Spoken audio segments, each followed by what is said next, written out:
Olá pessoal, estamos gravando a nossa terceira aula do livro Teologia Sistemática 2 do curso IBADEP Médio. Na minha versão aqui, na minha edição é página 129, ok? Lição é capítulo 13, a ordem da salvação. Então nós vamos lendo os títulos e fazendo um ou outro comentário, né, que for relevante. O primeiro parágrafo diz assim: Deus, por sua infinita bondade e justiça, enviou seu Filho unigênito, único, né? Vamos tornar mais popular a teologia, né?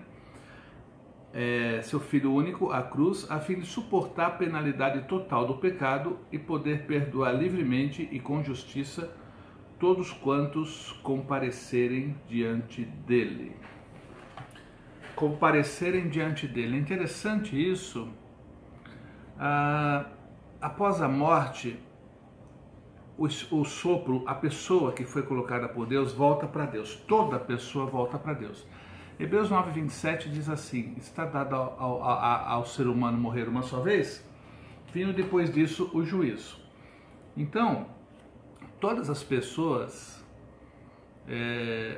o corpo volta para o pó e o sopro, o espírito, a pessoa, né? A pessoa, para esse negócio de alma e espírito complica bastante esses títulos. A pessoa, eu, você, voltamos para Deus. Mas todos nós assim adultos, né? Todos nós assim conscientes dos nossos erros, somos pecadores e Deus vai nos julgar. A régua do julgamento é o próprio Deus, é o caráter dele. Quer dizer, Deus vai nos julgar nosso estado, nossas atitudes passadas, o que fizemos, baseado no caráter dele. Quem que vai sobreviver a um juízo desse? É impossível sobreviver a um juízo desse. Aí é que Deus, o próprio Deus, por seu grande amor, porque Deus é amor, ele enviou o Messias Jesus para nos substituir, uma morte substitutiva. Vicária é outro termo chique. Substitutiva. Eu pequei, eu tenho que morrer. Mas se eu e você morremos, vamos para o Hades e depois para o Geena. O prisão provisória e prisão eterna. Por isso que nós não podemos morrer no pecado. Então, se alguém sem pecado morrer no lugar do pecador, há uma transferência de justiça, de perdão. A justiça de Deus aceitou. E se Deus justifica, eu estava lendo hoje esse versículo, se Deus justifica, quem que vai reclamar? Quem que vai questionar? Então a justiça de Deus aceitou. O justo morrendo no lugar do injusto. Então o Messias Jesus morreu, sofreu a nossa dor, morreu a nossa morte, ressuscitou, que é o atestado divino de que foi aceita a oferta. E agora ele tem, baseado no seu sacrifício, autoridade para perdoar pecados. Porque ele morreu por todos. Ele só vai perdoar quem quer o perdão, né? Esse que é o grande problema da humanidade, né? Todos estão salvos, mas tem que saber disso e tem que querer. Deus não vai empurrar ninguém para o céu. Deus não vai enfiar ninguém no céu à força. A pessoa tem que decidir se comprometer com o Senhor Jesus e se comprometer com a santidade, né? Porque a gente recebeu uma santidade assim pelos méritos de Cristo, mas a santidade tem que ser um compromisso do discípulo. É uma condição para você receber a salvação, esse compromisso. Salvação é pela graça, por meio da fidelidade. Um compromisso de fidelidade. Não é fé, crer. Crer não resolve nada. Tá cheio de gente afastada do evangelho que crê, mas não vale nada. É o crer e praticar, é ser fiel, crer de tal forma que eu pratico. É um compromisso. É isso aí. Vamos então rodar. Na página seguinte fala sobre a eleição. É um dos assuntos mais difíceis para a gente entender, e eu mesmo não tenho uma ideia absolutamente clara. Eu tenho algumas dúvidas. A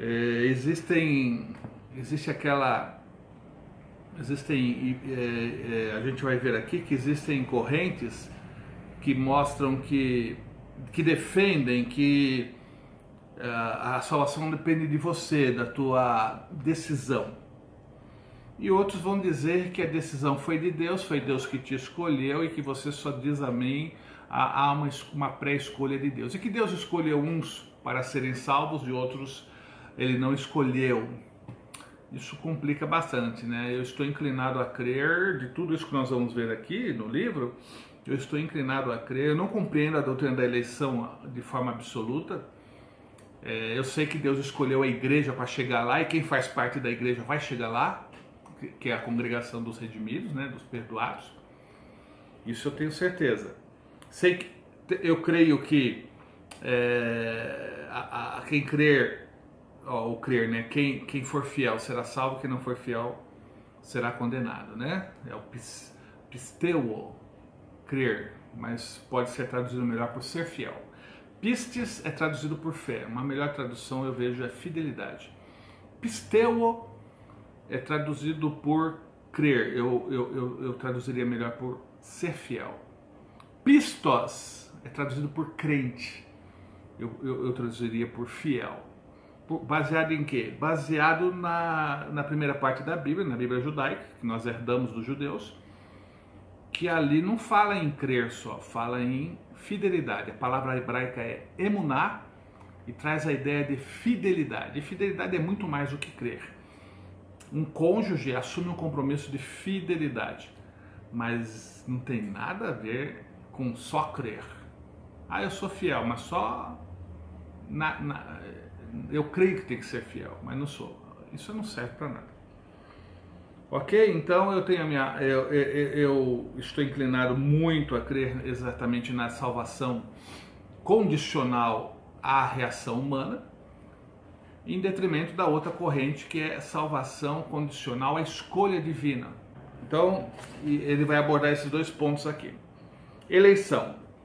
Evidentemente, a Bíblia ensina uma escolha feita por Deus, a eleição divina. A eleição divina, a predestinação, isso são termos bíblicos. O problema é entender o conceito. Que são bíblicos, são. Que está na Bíblia, está. Mas qual o significado? Aí que está o dilema. Aí é que são 2000 anos de estudo sobre isso. Deus escolheu Abraão. Agora, por que Deus escolheu Abraão? Pegou alguém lá do nada e fez dele um homem de fé? Ou será que Abraão já tinha uma reação positiva a Deus? Eu creio que Deus escolhe o barro conforme a possibilidade de trabalhar nele. Nenhum barro que Deus escolhe é perfeito, mas Deus analisa a possibilidade de trabalhar. E por isso que Deus aceita ou rejeita, porque Deus sabe qual barro é maleável, qual barro é possível construir um vaso ou não. E Abraão era isso, o povo de Israel. Bom, a escolha do povo de Israel não foi arbitrária. Israel descende de Abraão, gente. A escolha de Israel, eu creio, está relacionada com a chamada de Abraão. Israel foi um problema para Deus, toda a sua história. Israel foi um problema, sempre houve os fiéis, mas Israel como um todo sempre foi um problema. Israel como um todo rejeitou o próprio Messias. Até hoje, zombam do Senhor Jesus. Não falo isso para criar preconceitos, mas é um fato. Eles têm todo o direito de rejeitar, azar deles. Não vamos hostilizar como a igreja fez, a ponto de a igreja romana perseguir, matar os judeus. Os judeus foram perseguidos durante 2000 anos. Só que quem rejeitou a Cristo ali e o crucificou foi aquela geração. Eu não posso transferir isso para o povo de hoje. Só que hoje eles continuam rejeitando. Isso é uma decisão deles, é uma decisão insensata, mas é uma decisão deles. Ele escolheu Davi. Mas Davi tinha já um coração voltado para Deus. Ele era um bom pastor. Um bom pastor de ovelha vai ser um bom pastor de Israel. É assim que eu vejo. Jerusalém. Jerusalém não é o centro geográfico do mundo, mas é o centro estratégico do mundo. Ele está no meio de 3 continentes, com uma distância equivalente dos extremos. Então, é o melhor lugar para você colocar uma capital mundial. E o servo? Bom, o servo foi escolhido por Deus, é o próprio Messias. No Novo Testamento, a escolha divina inclui anjos, Cristo, um remanescente de Israel e os crentes, crente, né? Os fiéis. Isto é, os eleitos, quer individual ou coletivamente. Sempre a iniciativa é de Deus. Eu concordo, Deus escolhe, mas ele escolhe arbitrariamente ou escolhe baseado na qualidade do barro para fazer o vaso? Eu creio que Deus só escolhe quem ele pode trabalhar. O Senhor Jesus diz aos seus discípulos: não, vocês não me escolheram a mim, mas eu escolhi a vocês. Olha aí, ó. Isso aqui é um vasto material, argumento para quem diz que a escolha foi divina e não humana. Eu escolhi a vocês. Não foram vocês que escolheram a mim, eu é que escolhi a vocês. Então, isso aqui tem que saber interpretar, tem que pesquisar, você aí na sua casa, com o seu material, pesquise o que o Senhor Jesus está querendo dizer. A gente vai falar um pouco sobre isso, mas você tem que tentar achar uma explicação para isso, né?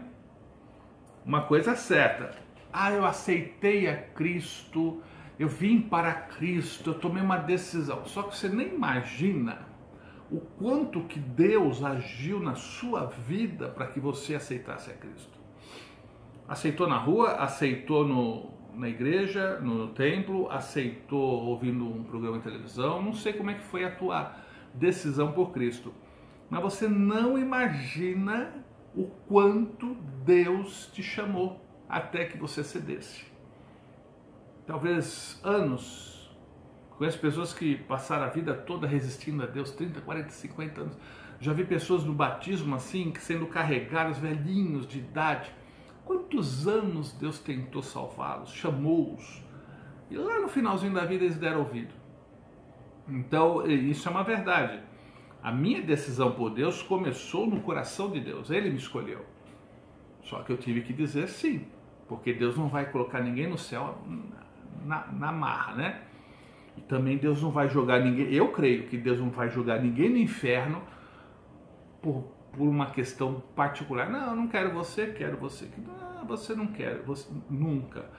A Bíblia diz que Deus não quer que ninguém se perca, mas todos cheguem ao arrependimento. Eu creio que a salvação é para todos, mas a salvação pode ser rejeitada. Eu creio nisso. Ela pode ser aceita, como pode ser rejeitada. Como pode ser aceita e depois rejeitada. Pessoas que começaram e rejeitaram. Vocês vão lidar com doutrinas que dizem que uma vez salvo, salvo para sempre. Eu não creio nisso. Uma vez salvo, salve enquanto você quiser. Ninguém está condenado a ser salvo. É salvo, não quer mais? A escolha é nossa. Deus é amor. Nos permite que escolhamos, decidamos o que nós queremos. Mas por ele ser justiça, por ele ser santo, ele vai cobrar as nossas escolhas. Isso é sério, é forte. A escolha é nossa, mas baseado na nossa escolha seremos julgados.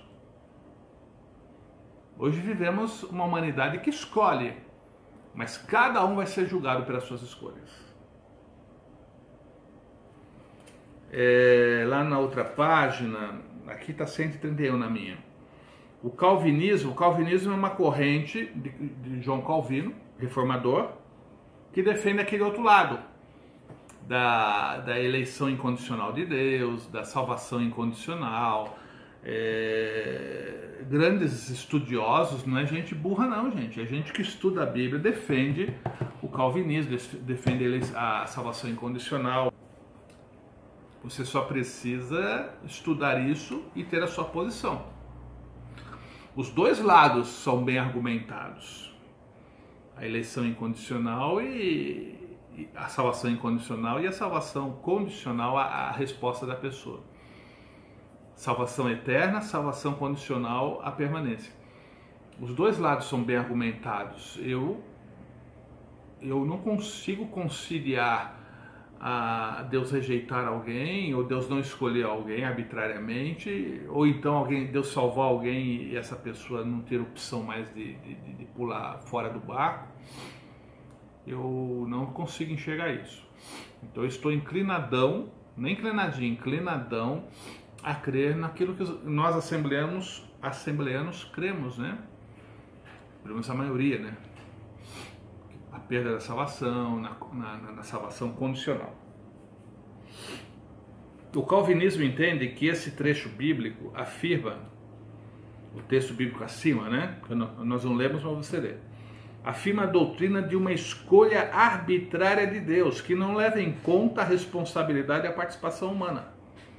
Deus escolhe e não interessa a sua participação, não tem sua responsabilidade, não tem a sua participação.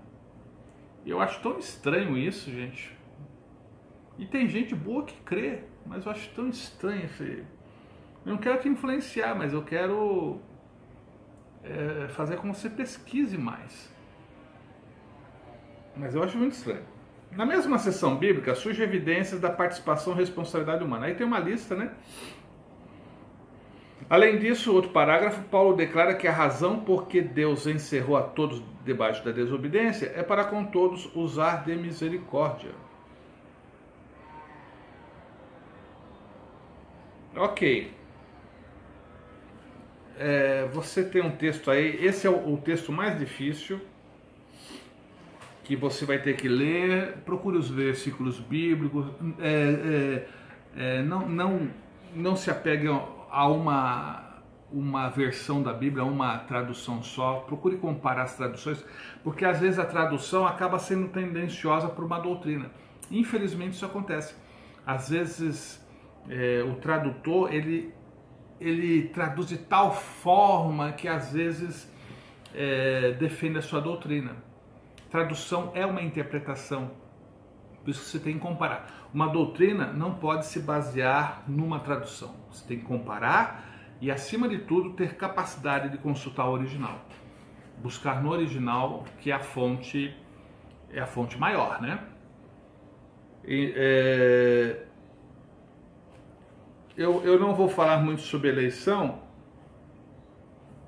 para que você dê uma boa lida, uma boa estudada. É um texto grande, né? E isso aí estude com muito carinho, porque você vai lidar com pessoas que vão defender, e você vai ter que ter argumentos para defender a sua fé, ou pelo menos tem que ter a sua fé e defendê-la. Nós assembleanos, você não pode pregar num púlpito da Assembleia de Deus o calvinismo, não vai ser bem aceito. Eu conheço amigos que dizem: eu sou calvinista, assembleanos. Aí eu falei: então não mexa nesse assunto nos púlpitos assembleanos, porque vai dar um nó na cabeça do povo. Vamos ao outro ponto, o arrependimento e a fé. Na minha edição está na página 136. Aí já entra um território mais tranquilo, né? Arrependimento, fé e outros assuntos, aí é tranquilo. Eleição realmente é muito complicadinho. O arrependimento e a fé são os dois elementos essenciais da conversão. Envolve uma virada contra, que é o arrependimento, e uma virada para a fé. Gostei disso. Para que você se arrependa e tenha fé, basicamente você vai numa direção. Acontece o seguinte: você está indo numa direção errada. Você está indo numa direção errada. Aí você ouve a palavra que liberta. Aí essa palavra vai abrir sua mente, vai te mostrar a realidade da vida, das coisas, do mundo espiritual. Aí você cai em si. Nossa, errei. Estou errado. Estou pecando. Primeiro ocorre uma mudança na mente. O arrependimento é uma mudança na mente. E segundo, o verdadeiro arrependimento produz conversão, mudança de vida. Passa para ir no sentido contrário, a favor, é claro, da lei de Deus. E não basta você tomar uma decisão única de mudança, você tem que continuar nesse compromisso oposto ao anterior.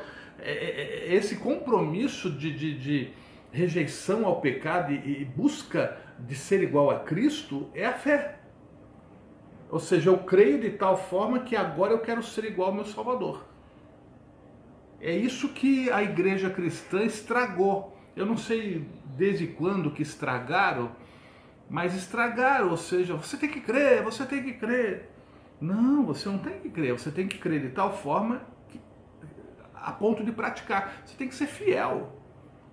Eu sou salvo, primeiro, porque eu tomei essa decisão, eu decidi mudar de vida e eu tenho um compromisso em ser igual a Cristo. Eu não sou igual a Cristo ainda, porque o padrão é muito alto. Amar a Deus acima de tudo. Amar o próximo como você se ama. O teu maior amigo você vai amar como se ama. Não menos nem mais, igual. O teu maior inimigo você vai amar como você se ama. Nem mais nem menos, igual.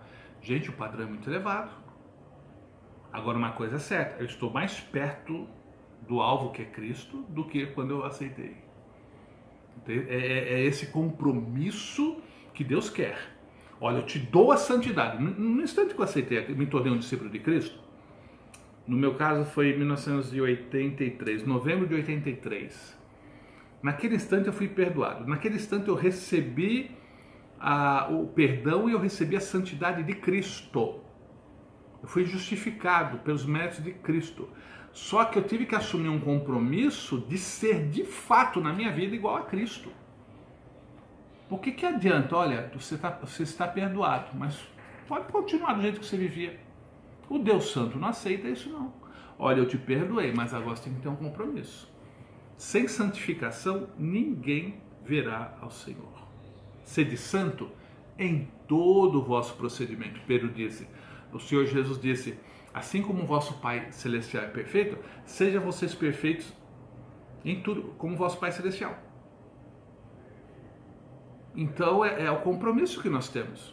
Ser iguais a Deus. Não na sua natureza, nos seus atributos naturais, intransferíveis, eternidade, onipotência, onisciência. Não. Atributos morais. Porque fomos criados em imagem e semelhança de Deus, nada mais é do que o retorno a isso. As palavras primárias no Antigo Testamento é shuv. Shuv é exatamente isso, voltar atrás. E niham, olha, não é nishan. Repetindo, CH, ó, SH no hebraico é sh mesmo, é a letra shin. Sh. Agora, CH, ele representa o é um tipo um R, né, sonoro. Então, shuv, niham. Arrepender. Então, chuva ocorre mais de 100 vezes no sentido teológico, seja quanto ao desviar, pode ser desviar-se de Deus ou desviar-se para Deus. É claro que o chuve que a Bíblia ensina na salvação é desviar-se para Deus, porque nós nos desviamos de Deus e agora temos que voltar para Deus. A palavra é a mesma, mas o contexto é voltar para Deus. O verbo niham tem um aspecto emocional que não fica evidente em chuve. Então, não existem sinônimos, né? Existem palavras parecidas, mas cada palavra tem a sua particularidade. Quando você estuda, até na língua portuguesa, mas quando você estuda hebraico, você vê que, embora haja várias palavras que traduzem o texto bíblico da mesma forma, que são utilizadas, por exemplo, perdão. Várias palavras são usadas para perdão, salvação, mas cada uma tem uma particularidade, o que enriquece a interpretação, o que enriquece a compreensão do texto. Por isso que o primeiro degrau do estudante da Bíblia é estudar a Bíblia na língua portuguesa. Segundo degrau é estudar no original. O Novo Testamento, aí o Novo Testamento é o grego, né? Emprega epistrefo. Esse PH aqui é o antigo PH de farmácia, né? F. Epistrefo, no sentido de voltar-se para Deus. E metanoel, ou metanoia, arrependimento. Então o hebraico tem suas palavras, o grego tem suas palavras. Utiliza-se de metanoel para expressar o significado de shuv, que indica uma ênfase à mente e à vontade. Olha lá. Metanoia é mudança de mente, mudança de atitude a partir da mente, a partir de uma troca. O Senhor Jesus disse assim: conhecereis a verdade e a verdade vos libertará. Então, o que acontece? Que é o ministério da palavra, o ministério do ensino. Há uma troca, há uma substituição do velho, ó, sai o velho, entra o novo. Na verdade é o seguinte, entra o novo, identifica o velho e o velho é jogado fora. Tem que entrar o novo primeiro. Ouve a palavra, detecta o velho, o diabólico, maligno, mundano que está na minha mente, e aí eu falo, isso aqui não presta. À luz da palavra, isso aqui não presta, e eu jogo fora. Eu jogo fora, não é Deus. Eu jogo fora. Deus me dá a sua palavra, eu tenho que decidir. Então conhecereis a verdade, ó, isso aqui está me escravizando, essa aqui é uma mentira me escravizando. Entra a verdade e a mentira vai embora. Guardei a tua palavra no meu coração. Não tem nada a ver com essa bomba de sangue. Guardei a tua palavra no meu coração. Isso aqui me fazia pecar, para não mais pecar contra ti. É lindo isso. Romanos 12, 1 e 2. Transformai-vos pela renovação do vosso entendimento. Ou seja, metamorfel, né? Mudança, tipo metamorfose, lagarta virar borboleta. Transformai-vos pela renovação do vosso entendimento. Então a tua mente está contaminada pelas mentiras do mundo das trevas, de Satanás, do mundo sem Deus. Então tá lá e você não consegue experimentar a boa, perfeita e agradável vontade de Deus. Aí transformar-vos pela renovação. Então a palavra vai chegando, você vai se dedicando a conhecer a Deus, a sua palavra. E aqueles velhos conceitos vão caindo fora. Tá? Você vai sendo bombardeado no bom sentido pela palavra e as mentiras vão sendo mortas. Aí substituindo o diabólico pelo divino, você então, através de uma vida fiel a Deus, não é uma mente, já conheço tudo da Bíblia, não, uma mente você conhece para viver, através de uma vida experimentando na prática o que você aprendeu na teoria, você então pode experimentar a boa, perfeita e agradável vontade de Deus. Isso é exclusivo para os fiéis. Então veja que essa ideia de crer cai por terra, né? É crer de tal forma que eu me torno fiel. Embora o arrependimento por si só não possa nos salvar, eu me arrependo de todo o pecado. Tá, mas quem que morreu no teu lugar? Se Cristo não tivesse vindo, se o Messias não tivesse vindo, você poderia se arrepender a vida toda. Eu estou arrependido. Tá, mas quem morreu no seu lugar? Então, eu me arrependo e o Cristo que morreu no meu lugar me transfere a sua justiça. Me perdoa e me transfere a sua justiça. Então, começa com arrependimento, mas sem a obra de Cristo não haveria perdão. Porque se Deus, é interessante isso, né? Deus não pode perdoar os nossos pecados sem que haja uma base legal. Se ele pudesse, ele não precisava Cristo ter morrido. No Getsemane, o Senhor Jesus fala assim: Pai, em outras palavras, se tem um plano B aí para salvar a humanidade, vamos lá, porque eu estou antevendo todo o sofrimento e gotas de sangue suando, estourando os vasos capilares, né, e misturando com o suor as gotas de sangue. E o pai disse, o silêncio do pai foi: não tem plano B. Eu não posso perdoar arbitrariamente os pecadores. Tem que haver uma base legal para que através dessa base os pecadores sejam perdoados. Cristo foi a base legal. Ele, através dele, nós recebemos o perdão. Ou seja, só se arrepender, Deus não pode perdoar. A justiça de Deus não aceita. Interessante, né? O amor de Deus quer, mas a justiça não quer, não aceita. Não, tem que ter a base legal. Hoje nós temos a base legal. Aí alguém vai fazer a seguinte pergunta: e na antiga aliança? Qual era a base legal do perdão? Sangue de animais? Nunca foi. O sangue dos animais, os sacrifícios lá em Levítico, eram apenas didáticos, pedagógicos, eles apontavam para o Messias. Mas o próprio Samuel disse: vocês não entendem que o que Deus quer não é esse monte de ofertas, de gado morto. O que Deus quer é obediência. Oséias também repete essa ideia. O povo, o Daniel, seus amigos, Ezequiel e muitos fiéis foram lá para a Babilônia, ficaram 70 anos sem templo. 70 anos, mas permaneceram fiel. Não havia mais ofertas, o templo foi destruído, mas permaneceram fiel a Deus, homens de Deus. Por quê? Não é o animal que era a base legal. Qual era a base legal então na antiga aliança? Foram para o inferno? Não, não foram. Qual era a base legal? É interessante, né? A base legal era Cristo, o Messias, a vinda do Messias. Mas ele não tinha vindo, eu sei. Todos os que foram fiéis a Deus na antiga aliança, eles não creram na obra realizada, eles creram na promessa.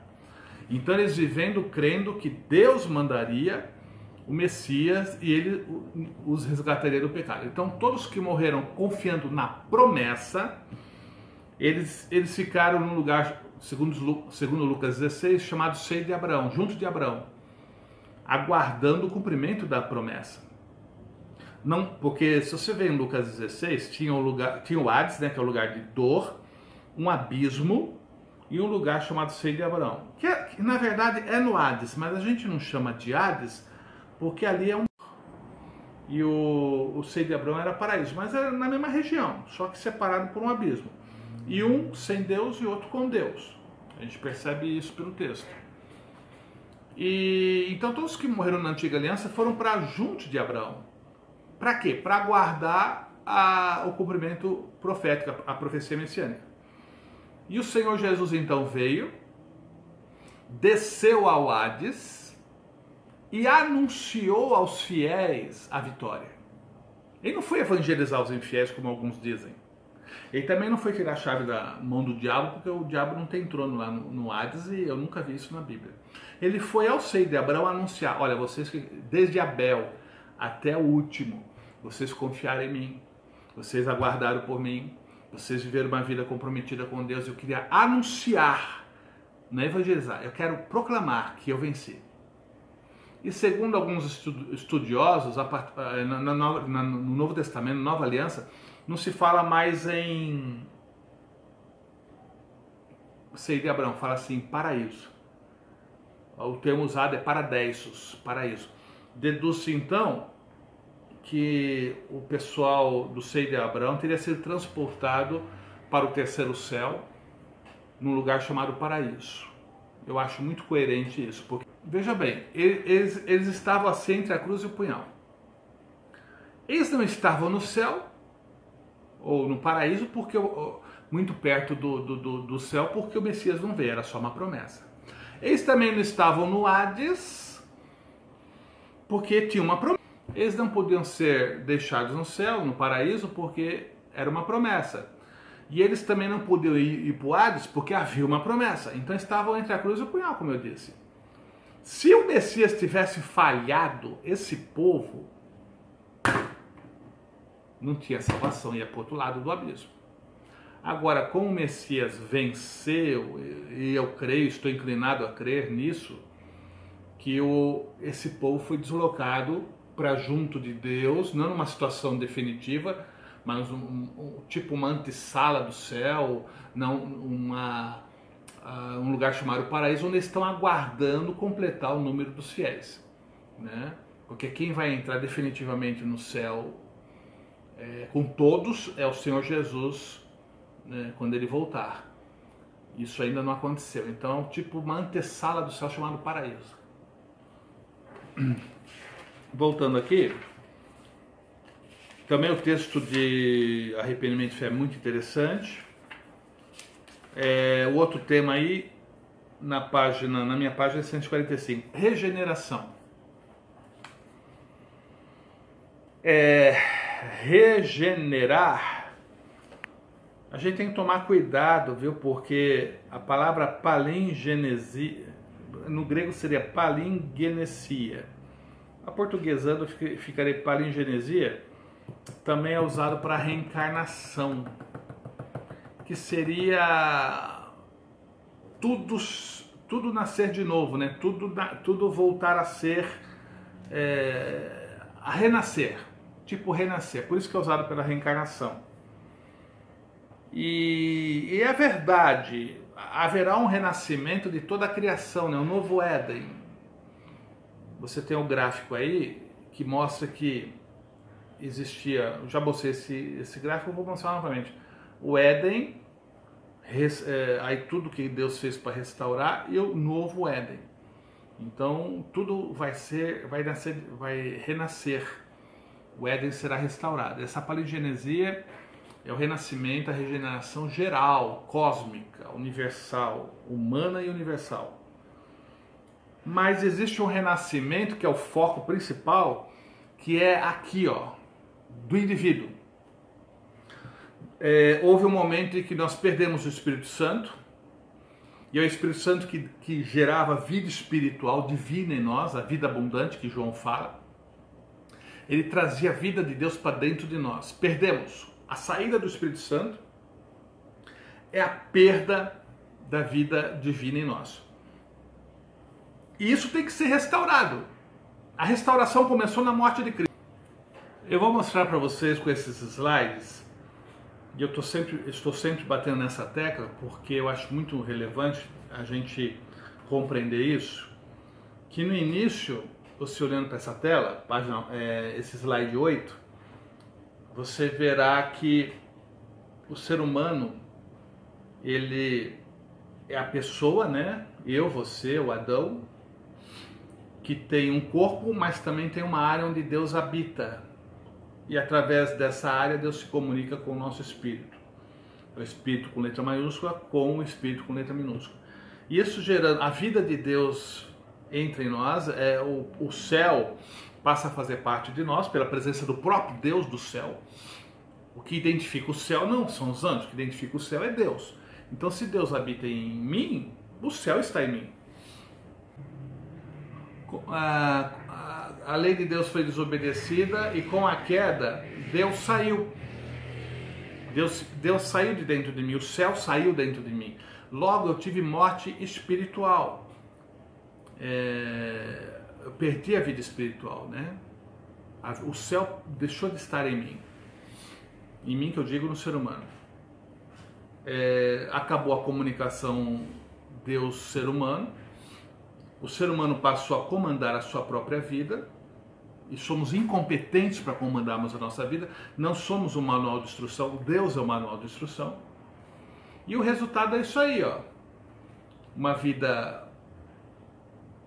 decisões burras e um corpo descontrolado exigindo o que não precisa. O álcool que não precisa, a cachaça que não precisa, as drogas que não precisam, a imoralidade que não precisa. Nós não precisamos disso, mas o ser humano, o pecador, ele decide por isso e o corpo se torna escravo. O corpo passa a exigir o que não precisava. Então, essa alma incompetente, esse corpo descontrolado exigindo o que não precisa, é o que a Bíblia chama de carne, natureza pecaminosa, paixões carnais. E todo o problema começou quando Deus saiu. O ser humano desandou internamente, externamente é consequência do interno. O problema todo é interno. Porque o mundo precisa de amor. Na verdade, o ser humano precisa ser consertado, porque o pecado não existe sem nós. Quer ver? Vamos dormir. 7 bilhões de pessoas dormindo. O pecado zera. Acordou, opa, o pecado começa a existir. Então o pecado depende do seu agente, que somos nós. Para consertar essa situação, tudo começou com Deus saindo, tudo volta ao normal quando Deus retorna. Agora, como é que o santo saiu porque eu sou pecador? Como é que o santo vai voltar se eu ainda sou pecador? Aí é que entra os méritos de Cristo. Quando Cristo assumiu a nossa dor, a nossa morte, ele passou a ter autoridade para nos perdoar pecados baseado no seu sacrifício. Pelos méritos de Cristo, Deus nos perdoa de todo o pecado, pelos méritos de Cristo. Então você é declarado santo, você é declarado justo, é a justificação. Você é declarado santo como Cristo, pelos méritos de Cristo. E aí, o santo pode voltar a habitar em mim, porque agora eu sou santo. Na hora que eu me tornei discípulo de Cristo e assumi um compromisso com Ele, eu passei a ser santo. O santo agora pode habitar em mim. E o santo que habita em mim é que vai consertar tudo. Veja que tudo que Cristo fez foi para que o Santo, o Deus Santo, voltasse para habitar em mim. E é o Deus Santo, que é o Espírito Santo de Deus especificamente, né? Do nosso Deus Supremo, o Espírito Santo é o agente que vai consertar tudo aqui dentro. Tudo que Cristo fez foi para que o Espírito Santo entrasse. E é o Espírito de Deus que vai consertar todas as coisas. Isso é fantástico. E quando você olhando aqui no gráfico, olha, o sangue de Jesus purifica todo o pecado, é a justificação. Deus volta para nós e reativa a comunicação. Ele traz de volta o céu para nós, ele traz de volta a vida espiritual. Ele passa novamente a nos a trazer vida espiritual para dentro de nós. Isso é o novo nascimento, é a regeneração que ocorre. Eu estava morto espiritualmente, sem vida espiritual, agora renasceu a vida espiritual. O próprio Deus habita em mim, o céu novamente habita em mim. Isso é novo nascimento. Quem não nascer de novo não pode ver o reino de Deus, não pode entrar no reino de Deus, porque só quem tem Deus pertence ao reino. Se eu não tenho Deus, eu não pertenço ao reino. Quem não tem o Espírito Santo não tem salvação. A salvação ela é invisível. Agora o mundo espiritual sabe muito bem quem tem e quem não tem o Espírito Santo. O mundo espiritual sabe, porque deve brilhar um monte, né? Imagina Deus habitando você. Imagina a glória. Só que a gente não vê, olhando assim, não dá para ver quem é salvo e quem não é. A gente deduz pelos frutos de salvação. Por amar a palavra, por amar a Deus, por se santificar. Então você deduz que aquela pessoa é santa, é salva. Mas o mundo espiritual sabe. Eu creio que quando os anjos, os demônios olham para a pessoa, deve brilhar um monte. É Deus habitando nela. Então, isso é regeneração, novo nascimento. Quando Deus volta a habitar em nós. E tudo pelos méritos de Cristo, é claro. Justificação. Na página 146 aqui. O termo justificação, que é esse, na nossa figura, é essa moldura de vermelho aí, que significa que o sangue de Jesus nos envolveu, nos purificou de todo o pecado. E somos declarados justos, é assim, ó, na hora. O termo justificação refere-se ao ato mediante o qual, com base na obra infinitamente justa e satisfatória de Cristo na cruz, eu não usaria o termo infinitamente justo, eu usaria perfeitamente justo. Eu não gosto desse termo infinito, isso é uma coisa minha. Infinito parece que vai para tudo que é lado, não tem limite. Agora, a palavra perfeita mostra que não tem nada melhor. Não existe nada melhor, porque não seria possível. Então, na obra, eu colocaria perfeitamente justa e satisfatória de Cristo na cruz. Deus declara os pecadores condenados, livres de toda a culpa do pecado. É na hora, assim, ó, é um ato, não é um processo, é um ato. E de suas consequências eternas, claro, porque o pecado ele produz três, veja aí na figura, o pecado produz três grandes problemas. Ele nos separa de Deus, consequentemente, sem Deus aqui, sem Deus na eternidade, condenação. Ele habita em nós 24 horas por dia, o pecado está dentro de nós, a natureza pecaminosa, que eu falei, né? O eu incompetente e a alma descontrolada em parceria. Ele habita em nós. E por fim, e também ele é mais forte do que nós, ele é mais forte do que o pecador. O pecado é mais forte do que o pecador. Quem peca torna-se escravo do pecado, ele é mais forte. Então ele me escraviza como pecador, ele controla, ele tira a nossa capacidade de obedecer a Deus, de ser feliz. Então, os pecadores, livres de toda a culpa do pecado e das suas consequências eternas, declarando-os plenamente justo aos olhos divinos. E se Deus diz é justo, Deus não é um judiciário corrompido, Deus é absolutamente perfeito. Quando ele fala não aprovo, não tem quem possa argumentar. Se Deus fala aprovo, é inquestionável. E o mundo espiritual sabe disso. Se Deus justifica, quem que vai questionar? Ok? Aí você tem um texto muito bom explicando sobre justificação. Adoção. A adoção é um termo jurídico, é o ato da graça soberana mediante a qual Deus concede todos os direitos, privilégios e obrigações da filiação àqueles que aceitam a Cristo.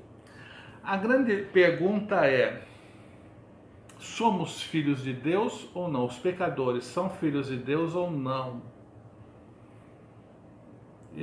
10 em cada 10 pregadores falam o seguinte: não somos filhos, somos criaturas, nos tornamos filhos quando recebemos a Cristo. João capítulo 1, versículo 12. Bom, vamos lá. Parábola do filho pródigo. Havia o mais velho na casa do pai e havia o mais novo na casa do pai. Ambos não tinham comunhão com o pai. O mais velho não tinha comunhão com o pai. Estava na casa do pai, mas não tinha comunhão com o pai. Representa os religiosos, porque o Senhor Jesus está dando na orelha dos religiosos. Você vive com os pecadores, você só vive com gente que não presta. Ué, estou buscando o que estava perdido. Aí ele lança essa parábola. O mais velho representa os religiosos que estão na casa do pai sem comunhão com o pai.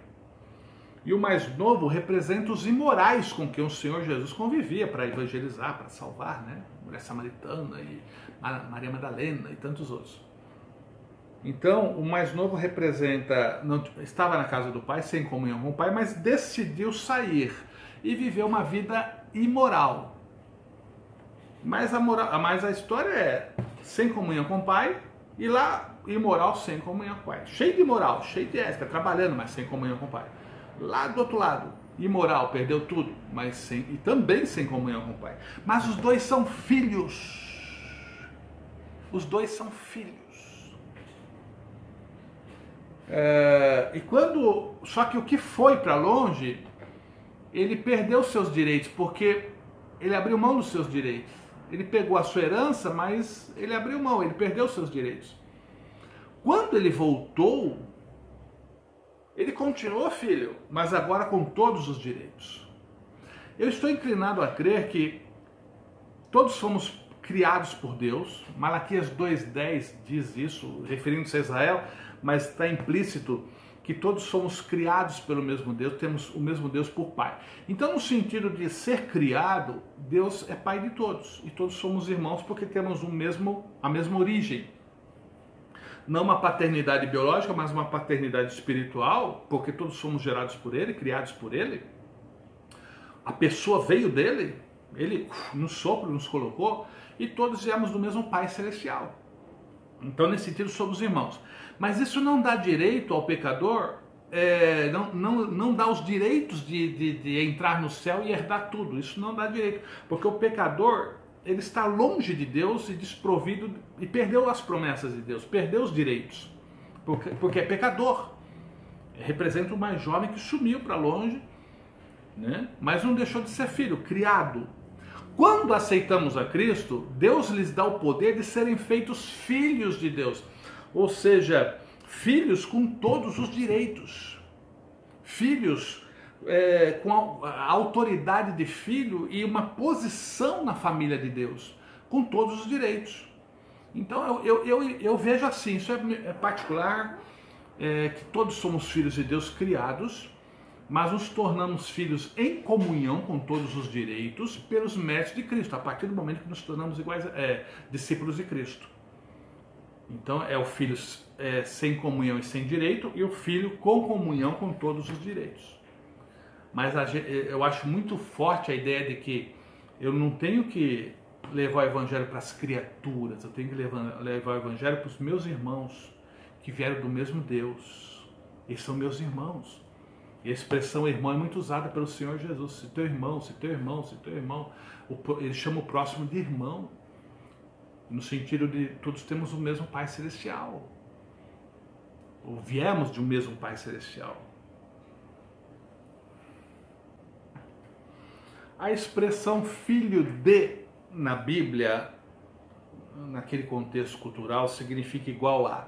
Então, muitas vezes aparece a expressão filho de Deus, não é uma posição assim na família de Deus, mas filho desse significa igual a. Vós tendes por pai o diabo, ou seja, vocês fazem o que eles fazem. Filhos do trovão, tempestuosos. Barnabé, filho da consolação, consolador. Filhos das trevas, agem como as trevas agem. Filho de Deus, age como Deus age. Então, em alguns contextos, a expressão filho desse significa a quem imitamos. Então, cuidado na hora de interpretar. Se a gente ama o inimigo, se o inimigo tiver fome, dá de comer, de beber, se a gente ama quem não nos ama, aí seremos reconhecidos como filhos de Deus, ou seja, agimos como Deus age. Outro ponto é perseverança. Isso aqui eu não vou abordar, mas a perseverança faz parte do pistis, da fé, da fidelidade essencial. Uma vez salvo, eu creio que não é salvo para sempre. Uma vez salvo, tem que permanecer fiel, terminar a boa carreira e guardar a fé. Perseverar até o fim para ser salvo. Persistência. Não pode desistir. Não pode voltar ao próprio vômito. Não pode voltar para o lodo novamente. É isso aí, pessoal. Terminamos então o capítulo 3 de Teologia Sistemática 2 e que Deus abençoe a todos.